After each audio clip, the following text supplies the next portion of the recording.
Hello everyone, and welcome to another episode of Dammit Jim's Gun Info. Today we're going to do something a little bit different.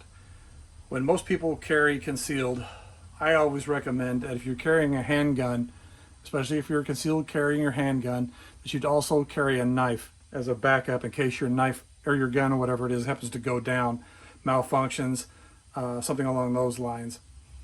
So we're going to look through just a handful of different knives that are available and everything out there. Legality of the length of the blade, the operation of the blade is subject to your jurisdiction in the state that you live in. Some states are more restrictive than others. Some states don't want you to carry anything, much less of a brick, to defend yourself, which is an unfortunate situation. However, here we go. So up here we have the Pocket Bushman. Okay, it's by Cold Steel. It is a interesting knife because to lock it, you have to pull back to unlock, and then you close the blade. This has got a pocket clip that you can swap to either side, but whenever you open it, it locks into place, and this becomes damn near unfoldable unless you pull this lanyard right here. So it keeps the blade from closing on your hand inadvertently. Lanyard is to help you pull that back. Here we have a Spyderco matriarch with a signet ring attachment. There's a regular traditional lock, and when it's kept in the pocket, you hook your finger right here, and it's deep cover carry inside your pocket, and has what's called the Emerson Wave feature on it that catches the corner of your pocket. So as you are drawing this out, this catches the corner of the pocket of your pants, and so now you're able to utilize this, and less likely you're going to end up dropping it as a self-defense knife. To close it again, just push the back strap and it closes. This is a Benchmade Osborne.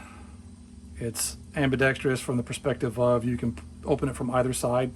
It has their patented locking mechanism. Just pull and it allows you to close the knife. It comes with a serrated blade, or you get plain edge or all serrated edges, I believe. It's got the pocket clip that of course you can switch to both sides, left-handed, right-handed. This is also a Benchmade. This model is discontinued. As you can see, I've got big paws and this thing is huge. This is the Benchmade Ruckus, not the Ruckus 2, not the mini Ruckus. This is the actual full-size Ruckus. Okay, it's a big knife. Again, the pocket clip can be swapped out to either side. The locking and unlocking mechanism for the blade is ambidextrous, so you can use it from either side. Okay. This also is a Benchmade, and I do not remember, I've had this one for a long time, I don't remember. This one is a Mille Pardue knife. It has an interesting locking mechanism. So there's nothing on the back, but you can actually get a wide area here where you can put your thumb. Then you end up pulling this, and it will allow you to close the knife. So it has, again, the ambidextrous. You can put the carry handle on either side. I don't remember the manufacturer of this one. Oddly enough, this one's available on Amazon for anywhere from 30 to 80 bucks. It is an automatic knife, and it's got the serrated blades. It's very, very well constructed. This thing feels nice in your hand. The operation is extremely smooth. You can swap the pocket clip to either side if you want. You just loosen this piece here with an Allen head wrench, swap it to the other side, roll it, and then tighten this back down. So it makes it great for one-handed operation. Just grab it, push the button, and the blade comes out. Now you get these on plain edge or the half serrated. I've always liked the half serrated edge. It's more utilitarian in my book. So this one right here is a Kaiser. Has the pocket clip. It's got where you can swap out the pocket clip as well. This one is a liner lock, which means that the lock that keeps the blade from closing is on the inside of the lining of the knife there. So to close it, you have to kind of put your finger in the way of the blade, push down, and then close the blade. So you want to be careful whenever you're using the liner locks to make sure that they are careful whenever you close your blade. Okay, this is a Spyderco, I believe it's the Endura. It's a plain edge. I wish they made these in partial serrated. But again, as a typical Spyderco, you can swap the pocket clip on either side. Again, this is a liner lock too, so you grab it and you can have it out. Now a little technique that I learned a long time ago is with the flip of your wrist, if you do it right, the blade is out. So you can actually beat somebody with an automatic knife because I don't have to find the button with my hand to actually end up getting this blade out. So again, it's just more of a fingers on the back. My third finger goes into the pocket clip as it comes out of my pocket, and it's a flip and the blade is out. So it's much easier with larger blade knives. Now this is a Benchmade as well. As you can see, I like Benchmade, I like Spyderco, I like SOG. Not a real big fan of Gerber. Some of their knives are really, really good. Other knives I'm not a big fan of because they Rockwell cone them, in my opinion, extremely high, which makes them initially sharp out of the box, but they're a pain in the butt to sharpen once they become dull. And you can do any prying with them whatsoever because they are so hard, they're also brittle and the blade will snap. So back over here we have the SOCP from Benchmade. This one comes with a Kydex sheath with a clip. Personally, I like putting this one between my jeans and my belt. So this clips and it's held in place by the belt.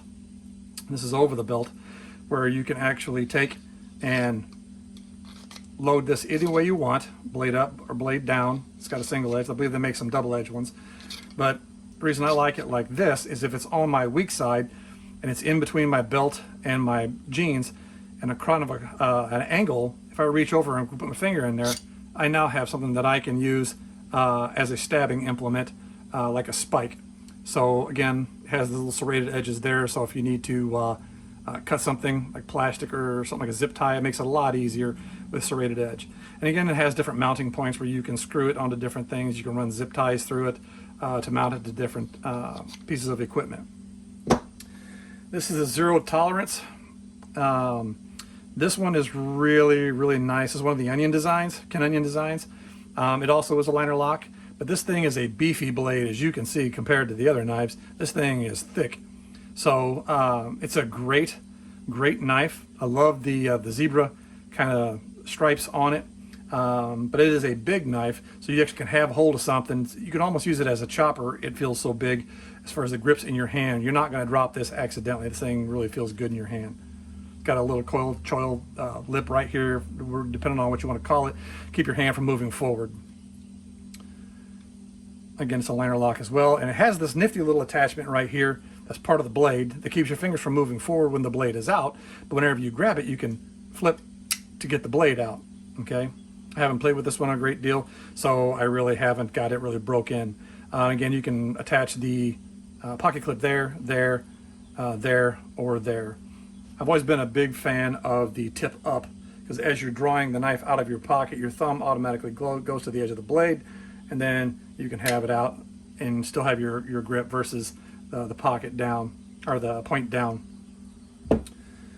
This is the SOG. This is one of the Tridents, and I like this kind of got an interesting wave design, so that you actually can feel. It's got a nice wide point here where you can put your thumb down. It's got a locking mechanism very similar to that one right there, where you pull down and then you can close the blade. This one has a strap cutter. The pocket clip can be swapped out to either side. Just loosen the screw and you can move around. And it's got a glass breaker, which is really, really handy. Okay, this one is a Ontario Knife Works. I forget the model, but it says Model 1. Forget the actual nomenclature for it, but again, it is a nice knife. It's liner lock, slightly smaller blade, comfortable hand. It's grip. It's very light. Now here's the CRKT. This one is, I think it's the Haisatsu. This one is a little bit different in its design. This thing is a liner lock across the here. It's got the ambidextrous opener on both sides. Okay, this is Otanshi no Ken in Japanese writing right there. But again, this is by CRKT. This is very, very thin. This is very flat. And the way this blade is designed, this thing is not really designed to saw. This thing is designed to puncture and slash. So just the thing that comes to mind is the Tanto or the Wakizashi, which is the short sword, or the katana edge on these of the Japanese swords is what this is reminiscent of in a folding pocket knife. So again, you have that where you can actually swap the pocket clip around if you want. Just loosen that screw and it goes to either side, and there you go. Again, it's a liner lock, so be careful when you're closing. Then over here is the Gerber. It's not a bad knife. I actually like this one. It's got little finger stops here so your hands don't go forward and accidentally hit the blade. Again, I like the Tonto tip on it with the half serrated blade. Becomes really utilitarian. You can use it for a lot of different things. Now this one, you have to push up here to get the blade to close, but this is a spring assist, unlike the majority of these, where you flip and the blade snaps out automatically and locks. But it won't come out unless you actually flip it with your thumb. Again, there's the pocket clip right there. On these are not swappable, so you're going to have to get used to having this one. But I'm a right-hand draw. Carry these in the front right pocket of my jeans or my pants, so they're really easy to get out and get into action. So again, you don't have to worry about it accidentally closing because this locks. So if you've got your hands right here, it's not going to accidentally close because you're not moving the switch at all. So it really makes for, if you have to push or puncture something, this is a really good knife. It's kind of got a glass breaker, call them a knuckle duster, skull buster here. So if you had to, you can strike to bust out windows or whatever you need to do, crush cans, what have you. So again, push up on the button and it closes. Again, just a broad idea of knives that are out there from a bunch of different manufacturers. Find a knife that you like, that you're comfortable with. Find one from a reputable manufacturer that you know that they have good quality steel, that the blade is not going to close on your hand and inadvertently cut you. A joke that I always like to say about Spydercos, I will warn you, Spydercos especially, it always seems to me, this is an opinion, are ridiculously sharp out of the box. I don't know why they don't include a band-aid with them, because they should, because invariably if you own a Spyderco, within a week of you owning it, you are going to get cut by it, or get bit by it, as we joke in the knife world. So again, find a knife that fits your personality, fits your need, fits your utilitarian purpose. Again, if you are carrying a firearm, in my opinion, you should also carry a knife. It's a backup to a backup kind of a thing. So again, if you have any questions, please leave them in the comments below.